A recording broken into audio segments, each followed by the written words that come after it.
انعکاس میډیا ګرانو لیدونکو او اوریدونکو سلامونه. هیله ده روغ او د ژوند پر ټولو چارو به برلاسي یاست. یو ځل بیا هم ستاسې په درنه حضور کې د مورې تمې زړه کې د ناول له 12مې برخې سره حاضر شوم. تمه ده چې دا برخه به هم راسره تر پایه واورئ.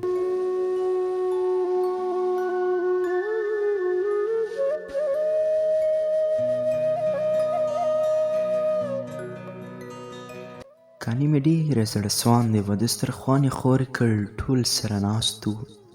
ډوډۍ مو وخوړله، تره مې راغی، تلویزیون یې چالان کړ. د زده کوونکو خپرونه وه، نادیده وم، سیل ته یې پر ډېر خوښ شوم. د ښوونځي تېر وختونه راپیاد شول. ناڅاپه مې تره راغږ کړل: اسیره لاړ شه، ځای دې تیار دی، نور ویده شه. فکر مې کاوه وروسته له کاره به کله کله تره کره هم راځم، ځکه چې دوی تلویزیون لري. خو داسې نه وه. لاړم ویده کېدو ته او په کټ کې ستونی ستاغ پرېوتم. لاسونه مې پورته کړل او ورسره په خبرو شوم. ای زما لاسونو، غوښتل مې تاسو ته قلم او کتاب درکړم، خو زه بېوسه یم. وبښئ، په تاسو شربت خرڅوم. په خبرو کې مې سترګې پټې شوې وې او په ځان نه وم پوه شوی. سهار وختي ترې لاړم. تر ماسپښینه مې کار وکړ. وروسته له هغې کور ته لاړم. وره تر څنګ ودرېدم. بند و، ټک ټک مې وکړ. مورجانې مې دروازه خلاصه کړه. څمله واره یې سینې پورې ونیولم او ویې ویل: زویه، پرون چېرته وې؟ ته پوهېږې په زړه مې څه تېرېدل. هغې ته مې خبره بدله کړه. پوهېدم چې خفه کېږي. ومې ویل: مورې وبخښه، موټر یې نه وې، ځکه دوهمه شپه هم وشوه. خیر دی، قربان دې شم. دا چې ته روغ یې بسنه کوي. دننه راځه زویه. ښه مورې، دا پیسې هم در واخله. پلار مې په قهر کتل. مور ته مې اشاره وکړه. پلاره خو په غوسه ښکاري. هو زویه، ورځم، لږې پیسې ورکوم. ده ورته پیسې ونیولې. د هغه ګونځې تندی هوار شو. پیسې یې واخیستې. څنګ ته یې ورغلم او ومې ویل: پلار جانه، یوازې مې په مور مه غوسه کېږه، زه به هره ورځ کار کوم. خندونی شو. ویې ویل: سمه ده، دا راته ووایه څوک در باندې ګران دي؟ ځکه مور. دا نو څنګه خبره ده؟ دواړه.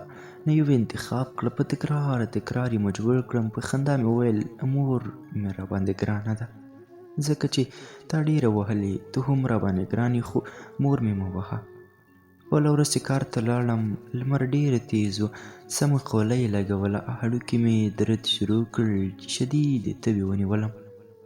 په ډېرو ستونزو مې انۍ کره ځان ورسوه. له دروازې مې غږ کړل: انۍ. هغه بېچارګۍ چې له سترګو معذوره وه او تره شوه، ویې ویل: رحیمه ورشه، دا څیرې غږ دی.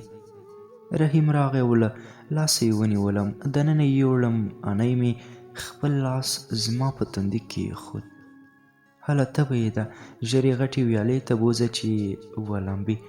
هلته ورسره لاړم او ومې لامبل. بېرته چې راغلم تر څنګ یې ویده شوم. هېڅ په ځان پوه نه وم چې څنګه. ماسخوتن شوی و. له خوبه پورته کړم او ویې ویل: ډوډۍ تیاره ده. ډوډۍ مې وخوړله. که څه هم د دوی استوګنځی وړوکی و، خو هره خبره به یې په پراخه تنده کوله. دوی د اشپزخانې هومره کوټه کې اوسېدل چې همسایه ورته بغیر له کرایې ورکړې وه. زما به له یاده ونه وځي. تیارې اوتو کړې جامې، د خوراک او څښاک بندوبست به یې هم راته کاوه. لنډه دا چې د خپل اولاد په څېر یې ګڼلم او ګران وم ورته. لکه څنګه چې له دوی زه راضي وم، خدای دې له دوی هم راضي شي. انۍ مې راته وویل: سهار چې کار ته ځې، نو غرمې بېرته راځه او دمه کوه. لمونځ دې چې کوه، بېرته کار ته ځه او تر لمر پرېواته پورې کار کوه، ځکه دمه ښه وي، له ناروغۍ دې ساتي. مننه مې ترې وکړه. هغې بیا وویل: اوس ویده شه چې ناوخته دی. شپه تېره شوه. سبانارۍ مې ورسره یو ځای وکړ او لږه شېبه وروسته ترې ووتم. ترې غرمې هډکې وم. زړه مې ناقراره و. لاړم کور ته. دروازه خلاصه وه. ننوتم. مور مې کټ کې پرته وه. 2 ښځې له ګاونډ څخه راغلې وې او د لیمو شربت یې ورکاوه. چیغه مې کړه مورې.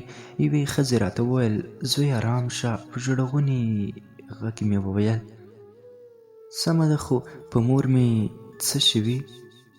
ګرمي زیاته وه. ضعف یې کړی. مه خفه کېږه انشاءالله ښه به شي.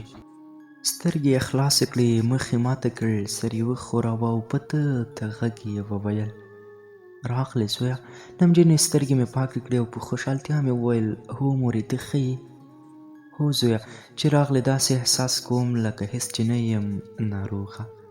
ګاونډیان لاړل. لاس یې پکۍ مې جګ کړ او په وهلو مې شروع وکړه تر څو هوا پرې ولګي. هغې لنډه ساه اخیستله. وارخطا شوم. دستي مې ډاکټر ته یوړه. هغه دوا راکړه. په وخت به مې ورکوله او تر 2 ورځو یې له څنګ لرې نه شوم. چې خدای تعالی یې راته ښه کړي. هماغه و چې الله جل جلاله زموږ د بېوزلو او غریبو بېوسۍ ته کتلې وه او مور یې راته روغه جوړه کړه. ویل زویه ته دې مزدورۍ ته لاړ شه. زه اوس ښه یم.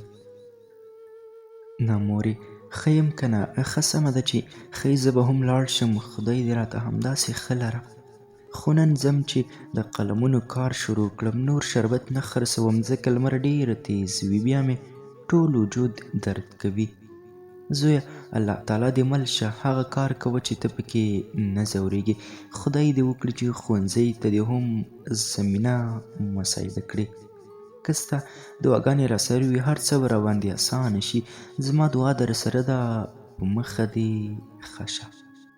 د الله په امان مورې. سړک تر غاړې ودرېدم. موټر راغی. ور وختم. یوه اندازه پیسې مې سپما کړې وې.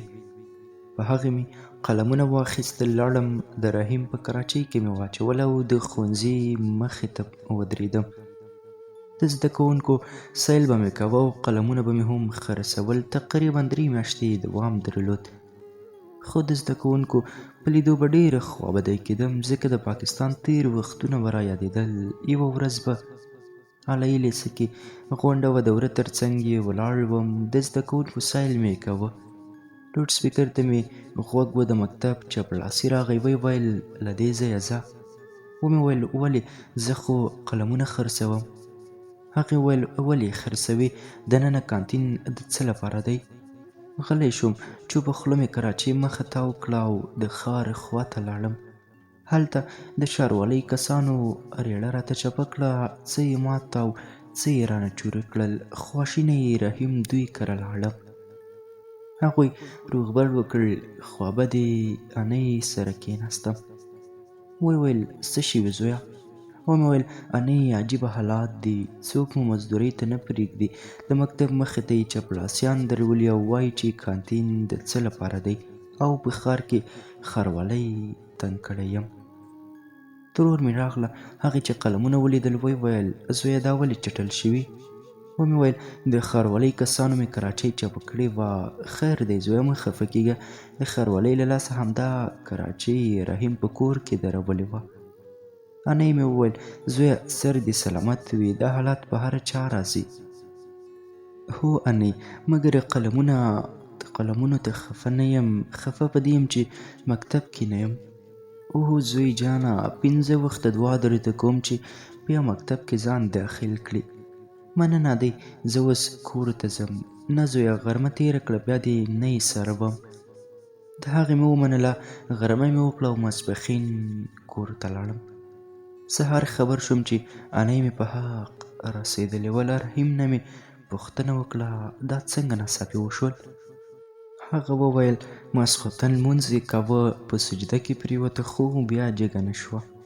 چې کله مو خوروله څا پکې نه وه. اخ انۍ اخ. جنتونه دې نصیب شه. له کابله حمید او عاقب هم راغلل. خواشینې د فاتحې ځای کې ناست وو. اونۍ تېره شوه. ټوله کورنۍ سره ګډ ناست وو. ومې وویل غواړم په سید جمال الدین افغان لیسه کې ځان داخل کړم. سهار به ښوونځي ته ځم. ماسپښین به دوکانداري کوم. حمید وویل سوچ به پرې وکړو. مور مې وویل تعلیم ښه شی دی. که په تاسو تېره د اسیر سره مرسته وکړئ د ده ذهن ښه دی او د زړه له کومې ورسره علاقه لري. زما هم هیله وه چې یو زوی مې ښوونکی او بل یې ډاکټر شي، خو نصیب ملتیا ونه کړه. عاقب نه مکتب پاتې شو. ژر مې د هغې په خبرو کې ځان شریک کړ. و مورې زه خو یې نه پرېږدم، ستا هیلې به ضرور پوره کوم. حمید وویل بس خپلې خوښې ته مو وګورئ. ومې ویل سبا ځم چې څه کېږي. ورځ تېره شوه، په بله ورځ ورغلم. د شپږم ټولګي سوی امتحان مې ورکړ او بریالی شوم. پکې له خوښۍ په جامو کې نه ځایېدم. ورونه مې بیا کابل ته لاړل. مور مې د حمید او عاقب په پیسو وړوکی خوسکی واخیست. مازدیګر لاړم، واښه مې ورته راوړل. هغه ورځ تېره شوه. د بلې ورځ په سهار مې مور لمانځه ته پورته کړم. جومات ته لاړم، لمونځ مې وکړ. بیا چې راتلم مور مې خوسکی دیرې ته روان کړی و. له هغې مې د خوسکي رسۍ ونیوله او ومې ویل زه یې وړم. خوسکی مې یوړ او په دیره کې مې وتړو. پلار مې هم له 2 کسانو سره ناست و. ده به ګډې وډې ویلې او هغوی به ورته خندل. درې واړو د چرسو په دودونو کې ځان ورک کړی. ولاړم، له پولو مې واښه ورېبل او خوسکي ته مې واچول. ستړی شوم، کور ته لاړم. غرمه وه، ډوډۍ مې وخوړل او ویده شوم. تر هغه ویده وم چې مور مې غږ کړل اسیره زویه هله پاڅه، لمونځ دې قضا کېږي. عادت شوی وم. لومړی به مې ښي سترګې خلاصوله چې ناوخته به نه وه، نو بېرته به ویده کېدم. خو چې کله مې خلاصه کړه تیاره غوندې ښکاره شوه. ژر پاڅېدلم. پاڅېدې زویه؟ هو مورجانې، هغه بلا دې واخلم، لمونځ دې وکړه، بیا لاړ شه. هغه خوسکي هم له دیرې راوله. ښه ده مورې، بیا ورځم. لمونځ مې وکړ، هلته ورغلم، خو له بده مرغه پلار مې له ځان سره ایسار کړم. ویې ویل دا دواړه پټي اوبه کوو، بیا کور ته ځو. ومې ویل پلارجانه دا خو زموږ نه دي، پوهېږم زما د ملګري دي. له ویرې مې وویل سمه ده. یو پټی مې اوبه کړ، څنګ ته یې ورغلم او ومې ویل پلارجانه ناوخته شوی، مور او ورېندار مې یوازې دي، کېدای شي څه ته اړتیا به ولري. هغه ویل راشه چې سګرټ درکم، 2 دوده ووهه، بیا دې زړه نه تنګېږي. ګرانو اورېدونکو، دا به د مورې ته مې زړه کې د ناول 12مه برخه. تر بیا راتلونکې برخې تاسې په پاک، مهربان او بښونکي رب سپارم. لوی څښتن مو مل شه.